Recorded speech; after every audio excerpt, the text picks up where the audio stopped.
아침에 눈을 뜨는 것이 이렇게 무겁게 느껴질 때가 있습니다. 몸은 깨어 있지만 마음은 여전히 어두운 물속에 잠겨 있는 듯합니다. 이것은 게으름도 약함도 아닙니다. 이것은 영혼의 언어입니다.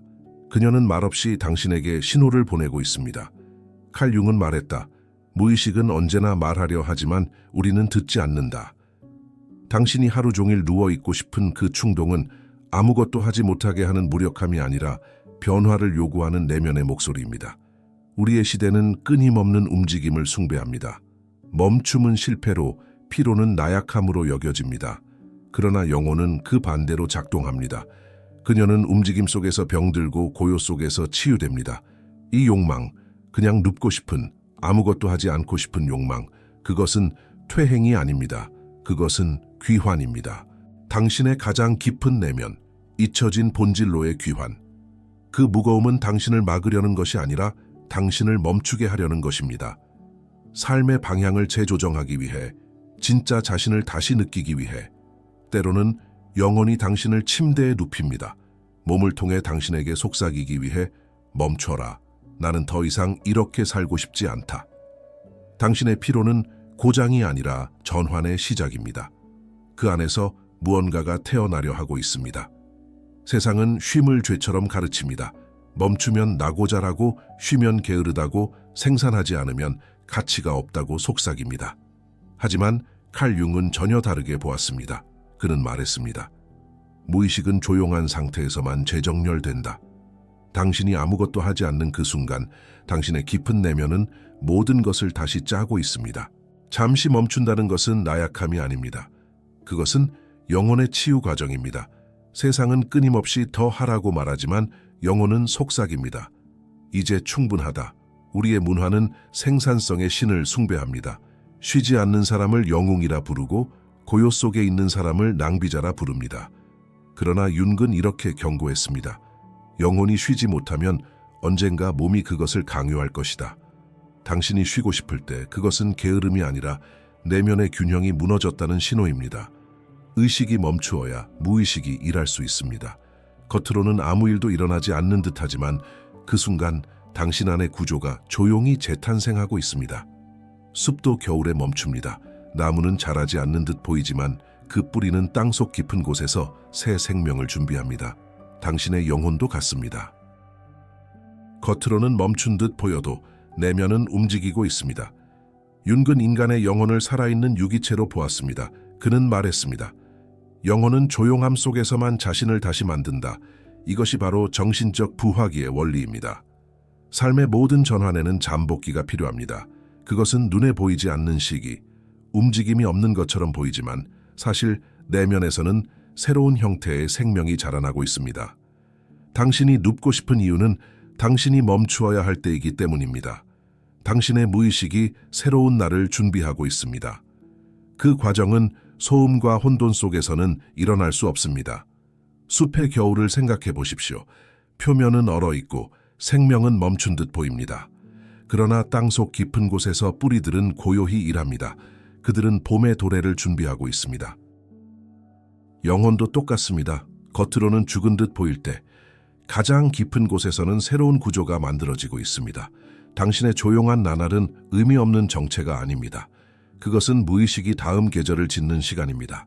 움직이지 않는 동안 내면의 질서가 재조정되고 있습니다. 그래서 당신은 깨어날 준비를 하는 것입니다. 당신이 해야 할 일은 단 하나, 조용히 그 과정을 믿는 것입니다. 영혼은 스스로 치유하는 법을 압니다. 그녀에게 시간과 고요를 허락하십시오. 우리의 몸은 영혼의 가장 정직한 통역자입니다. 마음은 거짓말을 할 수 있지만 몸은 결코 거짓말하지 않습니다. 칼 융은 말했습니다. 몸은 무의식의 그림자다. 그 안에 영혼의 언어가 새겨져 있다. 당신이 아무 이유 없이 피곤하다면 그것은 몸이 아니라 영혼이 저항하고 있다는 신호일 수 있습니다. 몸은 먼저 느낍니다. 균형이 깨질 때, 의미 없는 길을 걸을 때 몸은 조용히 신호를 보냅니다. 무게로, 피로로, 멈추고 싶은 욕망으로. 그 피로는 반역이 아닙니다. 그것은 직관의 형태입니다. 몸이 말합니다. 지금은 나아가지 마. 방향이 틀렸어. 우리의 논리적 사고는 늘 밀어붙이려 합니다. 이겨내라, 버텨라, 더하라. 하지만 영혼은 고요히 속삭입니다. 멈춰라. 이건 더 이상 너의 길이 아니다. 몸은 가장 순수한 나침반입니다.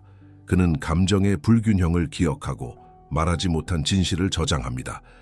그래서 몸이 피곤할 때 그 피로는 종종 삶의 부조화에 대한 무언의 진단서입니다. 당신의 몸을 적으로 대하지 마십시오. 그는 당신의 적이 아니라 당신 영혼의 메신저입니다. 그는 언제나 당신 편입니다. 윤근 인간의 피로를 단순한 생리적 현상으로 보지 않았습니다. 그는 피로를 영혼의 언어로 이해했습니다. 그 안에는 방향을 잃은 삶, 다하지 못한 슬픔, 억눌린 감정, 변화를 향한 저항이 숨어 있습니다. 이것이 바로 그가 말한 영혼의 게으름 5가지 형태입니다. 아, 내면의 불일치, 디살인하멘토 인테리얼, 하루하루를 살지만 더 이상 그 삶이 자신과 맞지 않는다는 느낌. 일어나서 해야 할 일을 하지만 마음 한구석은 점점 말라가고 있습니다. 그 피로는 자기 진실과 멀어진 삶의 징후입니다. 영혼은 거짓을 오래 버티지 못합니다. 몸은 살아있지만 의미가 빠져나간 삶은 마치 공허한 껍질 같습니다. 이때의 피로는 우리를 침대에 눕혀 묻습니다. 이 삶은 아직 너의 것인가? B. 해결되지 않은 슬픔. 우리가 충분히 울지 않은 눈물은 몸속에 남습니다. 시간이 지나도 사라지지 않고 서서히 무게가 되어 어깨를 짓누릅니다. 윤근 말했습니다. 무의식은 표현되지 않은 감정을 보상하려 한다. 그 피로는 슬픔이 아직 흘러가지 못했음을 말합니다. 어쩌면 당신은 누군가를 잃었거나 어떤 가능성, 어떤 꿈을 묻었을지도 모릅니다. 하지만 애도하지 않은 상실은 우리 안에서 지속적인 무게로 남아 있습니다. C. 감정의 과부하, 세상의 고통, 타인의 불안, 사회의 소음, 그 모든 것이 감정이 풍부한 사람에게는 독이 됩니다. 당신은 그것을 느끼고 흡수하고 품으려 합니다. 결국 몸이 무너집니다. 이 피로는 감정적 공감의 대가입니다. 영혼은 타인의 슬픔을 짊어질 때 자신을 잃습니다. 윤근 경고했습니다. 남의 그림자를 짊어질 수 없다. 각자는 자신의 어둠을 통과해야 한다. D. 정체성의 전황이 인생의 어느 시점에서 우리는 더 이상 예전의 나가 아닙니다. 하지만 새로운 나는 아직 완성되지 않았습니다.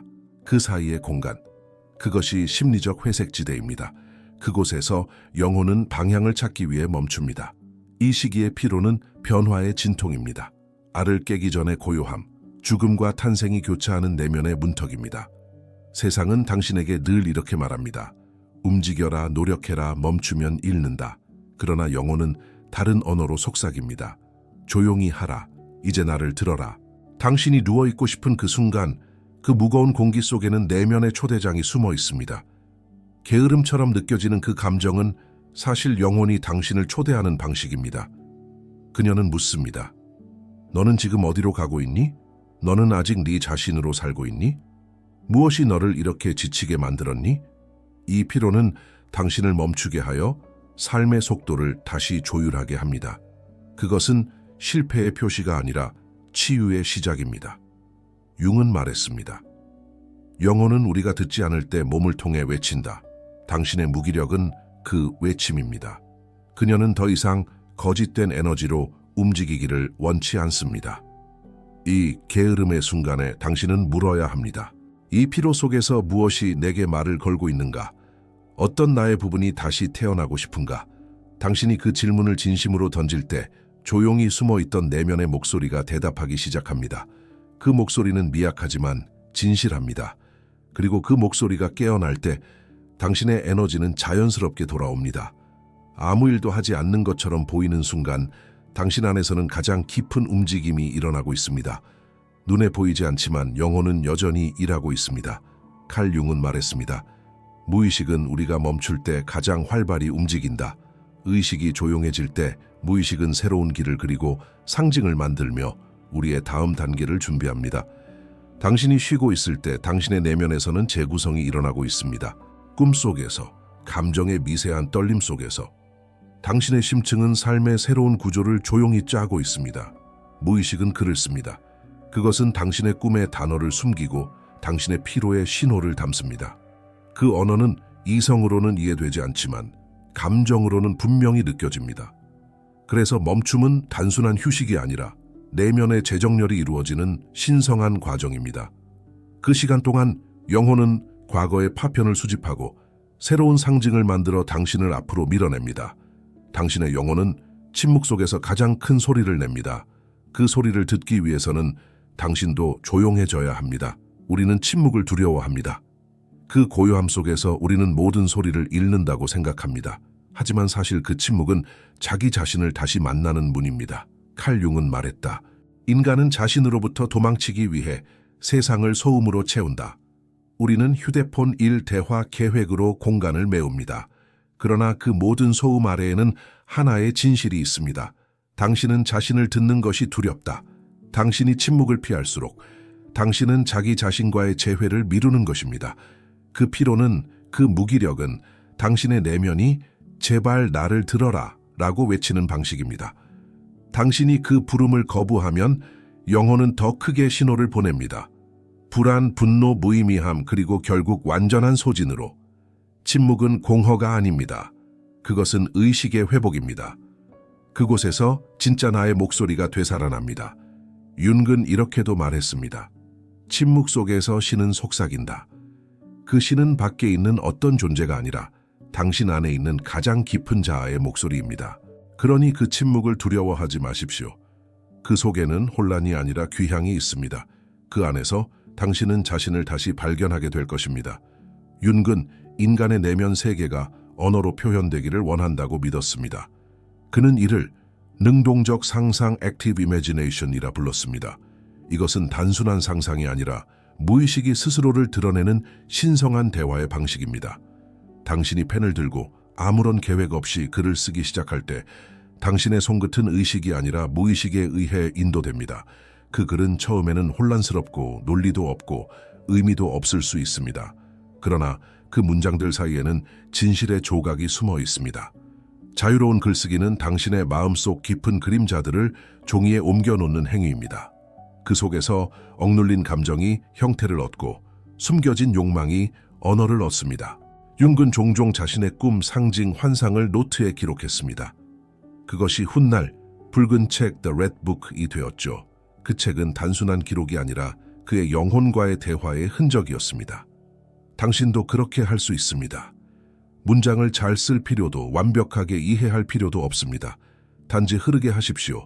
감정이 흘러가듯 단어를 흘려보내십시오. 어느 순간 그 문장들 속에서 당신의 내면이 스스로 말하기 시작할 것입니다.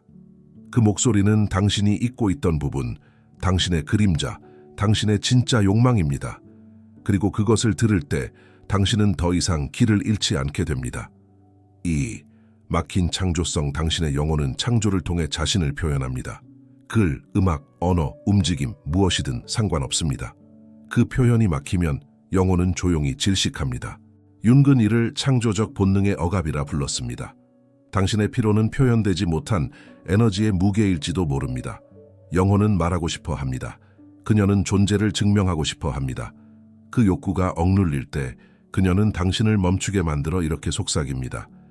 나는 아직 여기에 있다. 윤근 인간의 영혼이 진정으로 깨어나기 위해서는 스스로에게 3가지 질문을 던져야 한다고 믿었습니다. 이 질문들은 단순한 사유가 아니라 자아의 해체와 재탄생을 부르는 의식적 행위입니다. 그는 말했다. 당신이 피하는 질문이 바로 당신을 구할 질문이다. 첫 번째 질문. 나는 무엇으로부터 나를 보호하고 있는가? 도케스토메 프로테젠도. 우리는 종종 두려움의 옷을 입고 삽니다. 상처받지 않기 위해, 실망하지 않기 위해, 실패하지 않기 위해. 하지만 그 보호막은 동시에 삶으로부터의 단절이기도 합니다. 당신이 스스로를 지키는 방식이 당신의 진짜 생명을 가두고 있을 수도 있습니다. 진정한 회복은 방어를 내리는 데서 시작됩니다. 그때 영혼은 숨을 쉽니다. 두 번째 질문. 무엇이 내게 더 이상 의미가 없는가? 오, 케자노메 세르베. 우리는 오래된 관계, 오래된 습관, 오래된 꿈을 붙잡고 삽니다. 하지만 모든 것은 제때 떠나야 합니다. 그것이 삶의 순환이고 성숙의 증거입니다. 윤근 말했습니다. 낡은 것을 놓지 않으면 새로운 것은 들어올 수 없다. 그 집착을 내려놓을 때 당신은 공간을 되찾습니다. 새로운 에너지가 머무를 수 있는 공간. 세 번째 질문, 나의 어떤 부분이 태어나고자 하는가? 콰알 파르테 데 밈켈 나첼. 영혼은 끊임없이 진화합니다. 당신의 피로, 불안, 혼란은 새로운 나가 세상으로 나오려는 출산의 진통입니다. 그 부분은 아직 말로 설명할 수 없고 형체도 불분명하지만 그것은 이미 존재합니다. 당신의 어둠 속에서 빛으로 자라나고 있습니다. 이 질문을 던질 때 영혼은 방향을 되찾습니다. 그때 비로소 당신은 다시 걸을 수 있습니다. 세상은 끊임없이 더 하라고 속삭입니다. 더 성취하라, 더 일하라, 더 빨리 움직이라. 그러나 윤근 말했다. 무의식은 우리가 멈출 때에만 우리를 가르친다. 하지 않음은 실패가 아닙니다. 그것은 존재의 회복입니다. 아무것도 하지 않는 그 순간 당신의 영혼은 조용히 자신을 정렬하고 있습니다. 쉬는 것은 단순한 육체의 회복이 아니라 영혼의 재조립 과정입니다. 그곳에서는 과거의 상처가 봉합되고 새로운 의미가 태어납니다. 현대사회는 쉼을 두려워합니다. 왜냐하면 침묵 속에서 우리는 자신을 보게 되기 때문입니다. 그리고 진짜 자신을 보는 것은 가장 두려운 일 중 하나이기 때문입니다. 그러나 진정한 혁명은 그 두려움을 통과하는 데 있습니다. 잠시 멈추는 용기, 아무것도 하지 않음 속에서 존재를 회복하는 용기. 그것이 영혼의 혁명입니다. 하지 않음의 시간은 게으름의 시간이 아닙니다. 그것은 내면의 연금술이 일어나는 신성한 공백입니다. 당신이 아무것도 하지 않는 그 순간 삶이 당신을 다시 빚습니다. 윤근 영혼의 변화를 연금술적 과정으로 보았습니다. 그는 인간의 내면을 원시의 나부로, 의식의 통합을 금으로 비유했습니다. 그리고 그 변화는 언제나 어둠 속에서 시작된다고 말했습니다. 연금술사들은 이 단계를 니그리도 닉네도라 불렀습니다. 모든 것이 붕괴되고 형태가 사라지는 시기. 이것은 죽음의 단계처럼 보이지만 사실은 새로운 생명의 준비 과정이었습니다. 당신의 삶에도 그런 시기가 있습니다. 모든 것이 무너지는 듯한 때, 의미가 사라지고 방향이 보이지 않을 때, 그것이 바로 당신의 니그리도입니다. 그 어둠은 당신을 삼키려는 것이 아니라 당신을 정화하려는 것입니다. 윤근 말했습니다. 빛은 자신이 어둠임을 인식한 자에게서 나온다. 이 어둠은 고통스럽지만 그 안에서 당신의 의식은 연금술처럼 변합니다. 고통은 납처럼 무겁지만 그 무게 속에서 당신의 진짜 금이 만들어집니다. 당신이 그 과정을 피하지 않고 통과할 때 당신은 단순히 회복되는 것이 아니라 변형됩니다. 그것이 영혼의 진정한 금, 통합의 빛입니다. 당신이 느끼는 이 무거움, 움직일 수 없는 이 피로감은 당신의 영혼이 보낸 보호의 신호입니다. 그녀는 당신이 더 이상 진실하지 않은 삶으로 나아가지 않도록 당신을 멈추게 합니다. 그 피로는 실패가 아니라 경고이며 은총입니다. 그녀는 당신이 자신을 잃기 전에 조용히 당신을 침대에 눕힙니다. 당신의 영혼은 당신을 벌하지 않습니다. 그녀는 당신을 지키고 있습니다. 그녀는 당신이 속도를 늦추고 다시 자신을 느끼기를 원합니다. 이 무기력의 시기는 끝이 아닙니다. 그것은 하나의 통과 의례입니다. 당신이 더 이상 아닌 것을 떠나고 당신이 되어야 할 존재로 나아가기 위한 문턱. 윤근 말했다. 당신이 된다는 것은 당신의 그림자를 껴안는 일이다. 당신의 어둠, 당신의 피로, 당신의 침묵, 그 모든 것은 당신의 일부입니다. 그것을 사랑할 때 당신은 통합됩니다. 그러니 지금은 억지로 일어서려 하지 마십시오. 당신의 영혼이 이미 일하고 있습니다. 그녀는 당신을 다시 새벽으로 이끌 것입니다. 그때 당신은 알게 될 것입니다. 당신은 결코 멈춘 적이 없었다는 것을, 단지 깊이 자라고 있었을 뿐이라는 것을. 당신의 영혼은 결코 당신을 버리지 않는다. 그녀는 당신을 멈추게 함으로써 당신을 다시 걷게 만든다. 이것이 윤기전한 궁극의 진실입니다. 영혼은 소리치지 않습니다. 그녀는 조용히, 그러나 단호하게 당신이 진실에서 벗어날 때마다 신호를 보냅니다. 그 무기력, 그 정지, 그 피로감, 그것은 모두 그녀의 언어입니다. 그녀는 말합니다. 나는 여전히 너 안에 있다. 너를 다시 집으로 데려가기 위해 기다리고 있다.